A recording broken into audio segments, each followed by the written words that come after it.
નમસ્કાર. અમરેલી જિલ્લામાં ભાજપના ચૂંટાયેલા સભ્યો માટે ભવ્ય સત્કાર સમારોહ યોજાયો. સ્થાનિક સ્વરાજ્યની ચૂંટણીમાં વિજેતા બનેલા સભ્યોને ભાજપના નેતાઓ દ્વારા ફૂલોથી વધાવી અભિનંદન આપવામાં આવ્યા. ઉર્જા અને કાયદા મંત્રી કૌશિક વેકરિયાની આગેવાનીમાં આ સત્કાર સમારોહ યોજાયો. આ પ્રસંગે સાંસદ ભરત સુતરિયા અને જિલ્લા ભાજપ પ્રમુખ અતુલ કાનાણીની વિશેષ ઉપસ્થિતિ રહી. સાથે સાથે ધારાસભ્યો જેવી કાકડિયા, જનક તળાવિયા અને મહેશ કસવાડા પણ ખાસ ઉપસ્થિત રહ્યા. અમરેલી જિલ્લાના જિલ્લા પંચાયત, તાલુકા પંચાયત અને નગરપાલિકાના વિજેતા સભ્યોનો આ અવસરે સન્માન કરવામાં આવ્યું. વધુ સમાચાર માટે જોડાયેલા રહો. RP Gujarat news, Rajkot. અમરેલી જિલ્લા ભાજપ દ્વારા કેસરીય ઉત્સવની અભિવાદન સમારંભ સુંદર કાર્યક્રમનું આયોજન કરવામાં આવ્યું છે.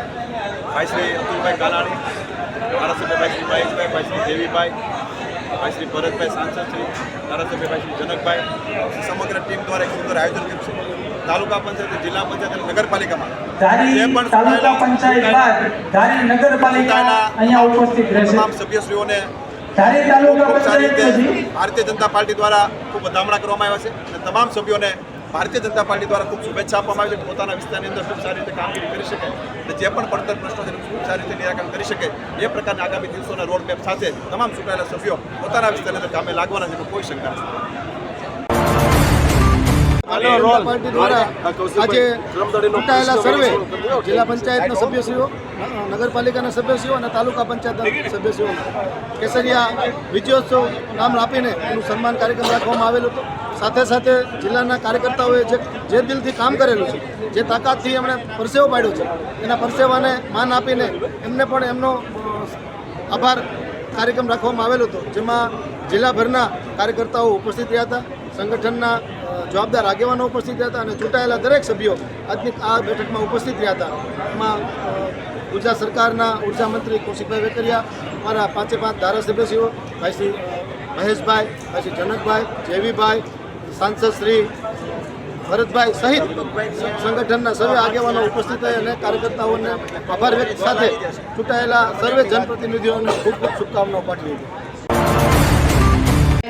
જે ભાઈઓ બહેનો નાના કાર્યકરો જે મહેનત કરી ખૂબ મહેનત કરીને આપણા બધાને ચૂંટાવ્યા છે, ત્યારે આ કાર્યક્રમ ખૂબ સારો જ્યારે ઉજવી રહ્યા છે, ત્યારે હું આ અતુલભાઈને અને જોડીને ત્રણેય મહામંત્રીને ખૂબ ખૂબ અભિનંદન આપું છું. અને આજે જ્યારે ચૂંટાયેલા સભ્યોને, ખાસ કરીને નગરપાલિકાના સભ્યો, જિલ્લા પંચાયત અને તાલુકા પંચાયતના સભ્યો જે ચૂંટાયેલા છે, એના નાના કાર્યકર્તાઓને ન ભૂલે એટલા માટે ખાસ વિનંતી કરું છું. કારણ કે નાના કાર્યકર્તાઓ ખૂબ મહેનત કરે છે અને તમે ચૂંટાયેલા છો ત્યારે તમને બધાને ખૂબ વિનંતી કરું. ખાસ કરીને નગરપાલિકા વિસ્તાર, જે અમારે ધારી ભગતસરના બધી નગરપાલિકાને તમામ નગરપાલિકાના સભ્યોને વિનંતી કરું છું કે એના વિસ્તારના નાના કાર્યકરો જે બેઠા હોય ત્યારે નાના કાર્યકરોને ગામના કોઈ પણ વ્યક્તિ આવે, કોઈ પણ સમાજનો આવે, કોઈ પણ પ્રકારનું કામ લઈને આવે ત્યારે એ કામ કરેલા વગરનો પાછો ન જાય એની તમે સૌ કાળજી લેજો. કારણ કે અત્યારે જે નગરપાલિકામાં જાય છે ત્યારે ખૂબ ધક્કા ખાવા પડે છે અને ખૂબ ધક્કાને અંતે માણસો ખીજાઈને વહી જાય છે અને કામ થતા નથી. ત્યારે તમામ નગરપાલિકાના સભ્યોને, પ્રમુખ, ઉપપ્રમુખ, કાર્યકારી સભ્યોને તો વિનંતી કરશું, કારણ કે જે છે ત્યારે પણ નગરપાલિકાના સભ્યો જે ચૂંટણા છે એ પૂરેપૂરી મહેનત, નાના કાર્યકર, નાની વ્યક્તિ કોઈ પણ સમાજની નાના નગરપાલિકાનું કામ લઈને આવે તો એના કામને સંતોષ થાય એવોને જવાબ આપીને કામ કરાવજો. આજે આપ સૌ ચૂંટાણા છો ત્યારે આપ સૌને ખૂબ ખૂબ અભિનંદન આપી અને કામ કરવાની માતાજી શક્તિ આપે એના માટે જિલ્લા પંચાયત, તાલુકા પંચાયત, નગરપાલિકાના સભ્યોને ખૂબ ખૂબ અભિનંદન આપું. અને આજે જે કાર્યક્રમ હતો જેમાં અતુલભાઈ અને તમામ પાર્ટીના નેતાઓને બધાને ખૂબ ખૂબ અભિનંદન આપું. વંદે માતરમ, ભારત માતા. સભ્યોને ખૂબ ખૂબ અભિનંદન પાઠવું છું. જીતાઈ ગયા એટલે તમને લાગુ હોય કે આપણે કાકાઓ આવ્યો તો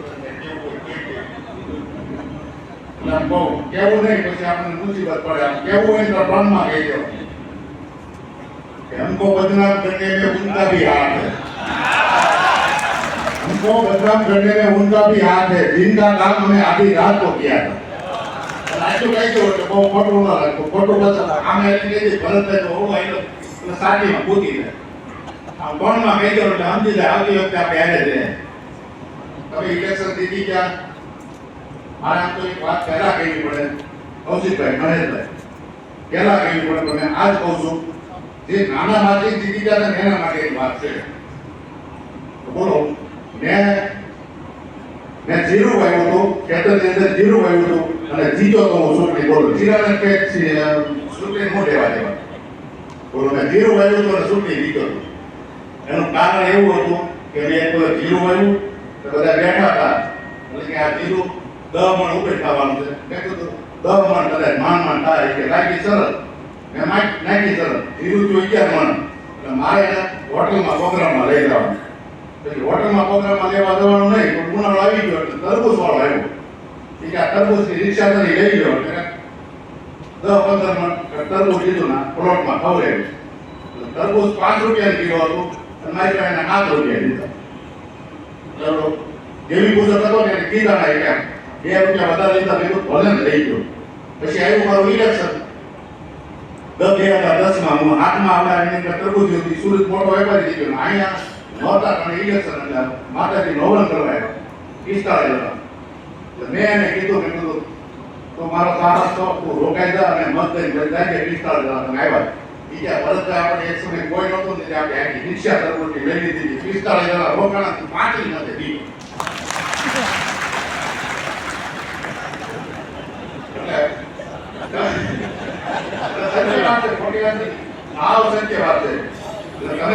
નાનામાંથી દીદી આવું કામ કરજો. નાના 2 રૂપિયા વધારે લઈ જાય તો લાવવા દેવાના, બહુ મુંદાવા નહીં. એટલે તમારે આવતી વખતે તમને મજા જ આવ્યા. એટલે જેવીભાઈ કીધું કે નગરપાલિકામાં ખાસ ધ્યાન રાખવાનું. નગરપાલિકામાં, જિલ્લા પંચાયતમાં, તાલુકા પંચાયતમાં કોઈ માણસ નિરાશ ન થવો જોઈએ. આપણે કામ કરતા હતા એટલે આપણે બુથ ઉપર કાર્ય કરતા તો રહેતા હતા. ત્યાં આજે તમે કોઈ જિલ્લા પંચાયત, નગરપાલિકા, તાલુકા પંચાયતના સભ્ય ગયા અને કાંઈ કોઈને પદ પણ મળશે. એટલે તમારું તમે જે સ્થિતિ જોઈને આવ્યા છો કે આપણે તાલુકા પંચાયત જતા, નગરપાલિકા જતા, આપણે એક તત્વો કાંઈ આપણે પોહાણ ન પડે એમ કોઈ વ્યક્તિનો એક તત્વો ન થવો જોઈએ. તમામના કામ કરવા જોઈએ. અને વાણી વિલાસમાં બહુ વજન રાખવાનું. આમે પાર્ટીવાળા વાણી વિલાસ કરતા હતા, મૂક્યું ત્યારે આપણે જે આપણે હકીકત કામ કરતા હતા એ વાત કરી. તમે હું દિલ્હી બેઠો હતો, મને ખબર છે તમે નરેન્દ્રભાઈ અને મોદી સાહેબને તમે જોયા ને વાત કરે આપણને, શીખામણ આપે તો આપણને એમ થાય કે આપણે બીજું કંઈ કામ જ ન કરે. એવી શીખામણ આપે કે શું નાના માણસ માટે કામ કરો. ઓફિસમાં ઉભા રહી તો એમનો કે શું વિકાસ છો એમનો કે તમે શું નાના સમાજ માટે તમે શું કરી રહ્યા છો. આવી વાત આપણને પૂછે હર હવે હું 2-3 વાર મળવા ગયો મને આ જ વાત પૂછી. એટલે મહત્વ કેટલું આપે છે નાના માણસનું કામ માટે. પછી રોડ રસ્તા પૂછે કે જરૂરિયાત હોય ત્યાં રોડ રસ્તા કરવા, રેલવેની જરૂરિયાત હોય, ઉદ્યોગની જરૂર, બધી વાત કરે. પણ પેલા નાના માણસથી શરૂ કરે, બધા સમાજ સાથે રહેવાનું, આવી વાત કરે. આપણે બંને નેતા દિલ્હી બેઠાથી અહીંયા કૌશિકભાઈ ધારાસભ્ય અઢળક કામ કર્યા. તમારે આ વખતે ઇલેક્શનમાં તમે સારી રોકી લીધું, તમારા ધારાસભ્ય એટલા કામ કર્યા, આટલા કામ કર્યા. તમારે એની જીત મળી તમને. આમ જેટલા ભૂપેન્દ્રભાઈ પટેલની સરકાર, હર્ષભાઈ આપણા સીએમ બધાએ કેટલા કેવા પૈસા આપણે આપ્યા. આપણા ધારાસભ્ય કૌશિકભાઈ ગમે તે જાઓ કામ કરતા વ્યક્તિ ઘડે કરતા હોય ગાંધીનગર જાઓ તમે ત્યારે જાઓ કે એકવાર મંગળવાર જાઓ ને એક દિન તમને આજે જાઓ એટલે ઓલા મંગળવારે જાઓ કેટલા